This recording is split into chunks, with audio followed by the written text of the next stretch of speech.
Bonjour à toutes et à tous et bienvenue pour ce nouveau numéro d'On n'est pas des moutons.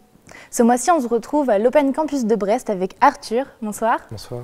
Alors, tu vas participer en février prochain à la 5e édition du Babel Raid qui va t'emmener du coup de La Rochelle à Marrakech. C'est ça. Et tu vas pouvoir nous expliquer un petit peu plus ça en détail tout au long de l'émission. Nous partirons également à La Torche interviewer Manon Lebert, jeune tatoueuse installée à l'école de surf Rise Up. Et nous irons aussi rencontrer les membres de la Clique Ado, la jeune troupe brestoise de théâtre d'improvisation.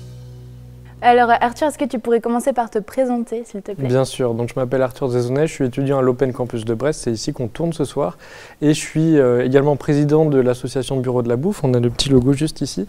L'idée de cette association, c'était de mettre en place des événements de restauration et des prestations de restauration pour financer des actions humanitaires. Et c'est comme ça qu'on a décidé de financer notre raid humanitaire. Et qu'est-ce qui vous attire du coup dans ce projet? Ce qui nous attire, c'est évidemment de rencontrer des gens. Le côté super aventurier, on part dans le désert avec notre 205 et on va traverser le désert. On part de La Rochelle et on va aller jusqu'au Maroc, à Marrakech et du côté de Ouarzazate également. On part en groupe avec des centaines de voitures, des centaines d'équipages pour emmener du matériel scolaire et sportif, et ainsi que des palmiers, etc. qu'on plantera plus tard au Maroc. Donc c'est sûrement ça qui nous attire le plus, c'est le mix entre on part à l'aventure et on fait du bien au monde, et c'est ça qui nous plaît. Merci beaucoup Arthur. Alors maintenant, je te propose de partir à La Torche rencontrer Manon Lebert. Manon est une jeune tatoueuse qui s'est récemment installée dans l'école de surf Rise Up. Nous l'avons rencontrée et interviewée afin de connaître son parcours, ses inspirations et son univers.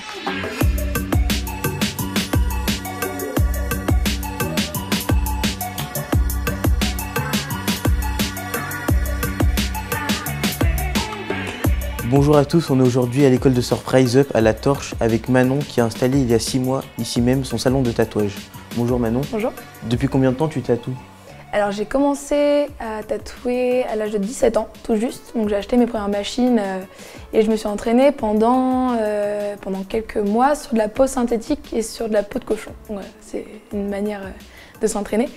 Et dès que je me suis sentie capable de le faire, j'ai tatoué sur de la peau humaine, donc sur mon frère et sur mon copain. Et on a fait ça pendant 1 an et demi avant que je me lance professionnellement. Donc voilà.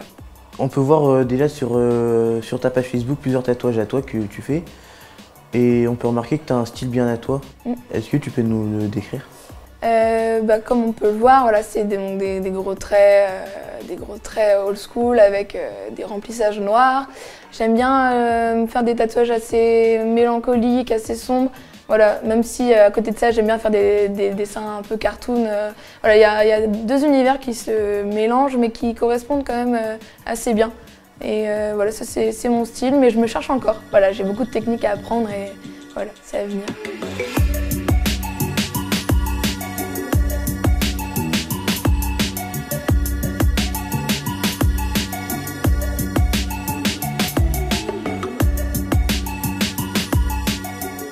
Du coup là on fait un nouveau tatouage pour combler un peu les vides qui restaient dans cette jambe. Voilà, en fait on fait un peu comme un petit Tetris.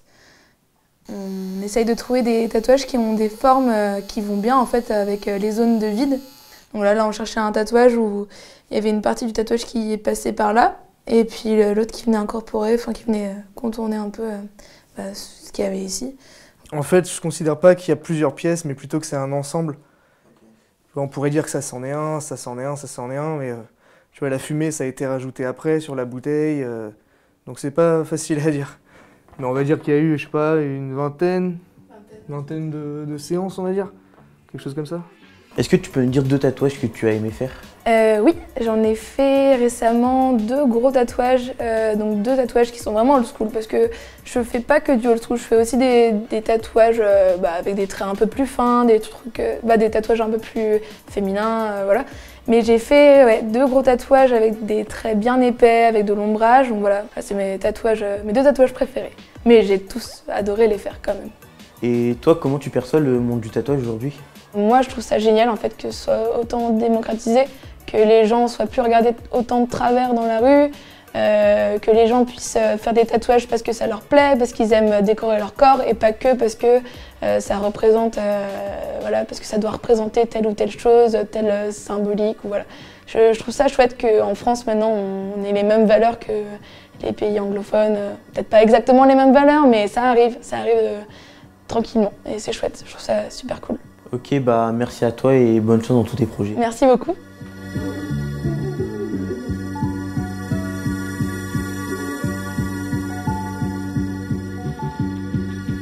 Alors Arthur, du coup, comment vous avez fait du coup pour organiser ce projet, parce que c'est toujours compliqué de savoir par quoi commencer pour de si grosses aventures? Alors effectivement, c'est un projet qui prend du temps. Nous, on est 2 ans plus tard après avoir eu l'idée. Une fois qu'on a pris la décision, on a rédigé tout de suite une trame, un dossier de sponsoring. On a essayé de trouver des arguments, qu'est-ce qu'on va offrir aux entreprises en échange. Donc là, en l'occurrence, et comme beaucoup de personnes, c'était de la visibilité, de la publicité. En parallèle de ça, on a décidé de lancer le projet Bureau de la Bouffe, comme j'en parlais tout de suite. Donc le projet, qui n'était pas une asso à la base, c'était on va vendre des crêpes, on va faire des stands de restauration, on va vendre des pizzas aux étudiants, etc. On a lancé ça avec une dizaine de personnes, puis ça a commencé à prendre énormément d'ampleur, et puis ça a grossi, et puis on est passé en association, et aujourd'hui on décide de financer d'autres projets, mais ça c'est une autre histoire. On a acheté une voiture, on l'a faite préparer, plaque en métal sous la voiture pour éviter d'arracher le moteur, on a fait réparer les petits défauts de la voiture, c'est une Peugeot 205, donc c'est très vieux, c'est rodé, etc., mais il y a des petites réparations à faire, on va installer des barres de toit, on va installer des pneus renforcés, aménager la cabine, etc. Donc voilà, la voiture est prête et maintenant il faut réunir des fournitures scolaires et sportives à emmener. Donc là on a démarché des associations, donc grâce à elles on va pouvoir emmener des tenues complètes de handball qui serviront pour d'autres sports et évidemment des ballons de handball, des fournitures scolaires et également on a démarché des entreprises pour qu'elles financent des palmiers dattiers qu'on plantera nous-mêmes au Maroc. Ça lutte contre la désertification, ça permet aux populations locales de rester dans leur village et éviter de tous s'amasser dans les villes et c'est quelque chose qui est vraiment formidable et c'est pour ça aussi qu'on fait ce raid.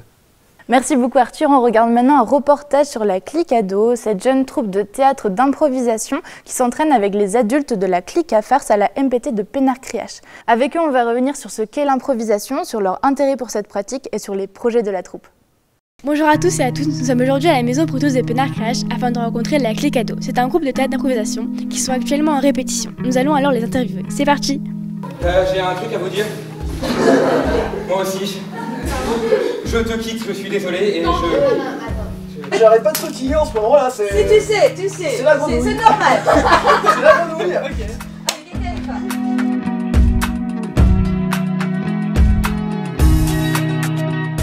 Nous sommes avec Jeanne et Hugo, deux jeunes du groupe Clique Ado. Nous allons leur poser des questions. Pouvez-vous nous présenter la Clique Ado ? Donc la Clique Ado, c'est une déclinaison du club de théâtre d'improvisation La Clique à Farce, qui lui est réservé aux adultes. Et donc c'est un club de théâtre d'improvisation qui permet aux plus jeunes d'accéder à cette activité. Pouvez-vous nous présenter le théâtre d'improvisation ? Le théâtre d'improvisation, c'est du théâtre où on improvise une scène avec un thème donné par le public. Et pourquoi vous avez choisi le théâtre d'improvisation et pas une autre forme de théâtre ? Parce que le théâtre d'improvisation, on est libre, on peut être qui on veut, on peut choisir d'être homme, femme, enfant, adulte.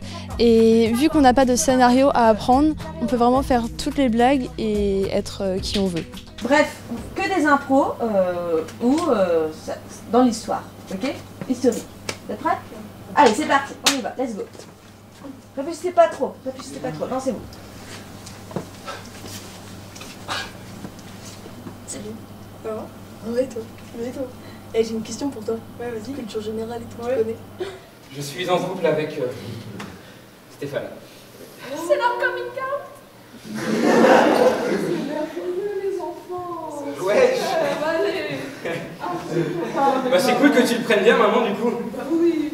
Étant donné que c'est de l'improvisation, comment vous entraînez-vous lors des répétitions ? On fait plein d'activités, par exemple cabaret. Soit on nous donne juste des mots, des verbes, ou alors on nous donne carrément des thèmes. Ensuite, par exemple, il y a reformulation, où on reformule plusieurs fois. C'est inexplicable, c'est inexpliqué. Je t'aime, je n'en peux plus, accepte s'il te plaît.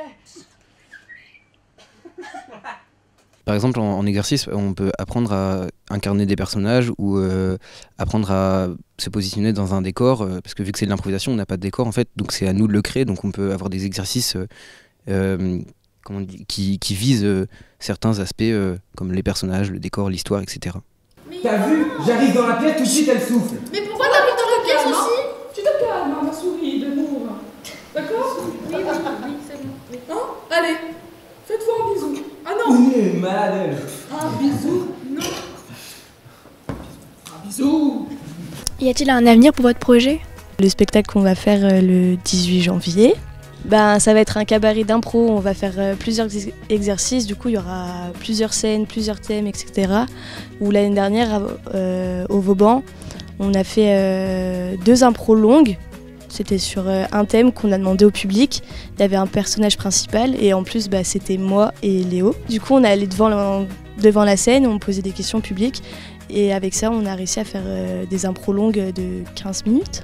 Et avez-vous un message de fin afin de conclure cette interview? Faites du théâtre d'impro. 3, 2, 1... Partage!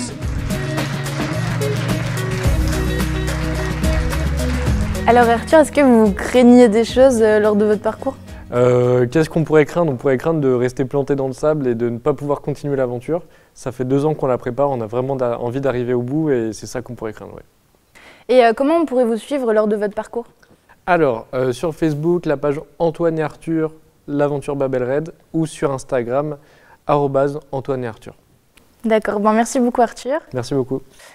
Quant à nous, c'est la fin de cette émission. Merci beaucoup à vous de nous avoir suivis. On se retrouve le mois prochain pour un nouveau numéro. Bonne année et à bientôt.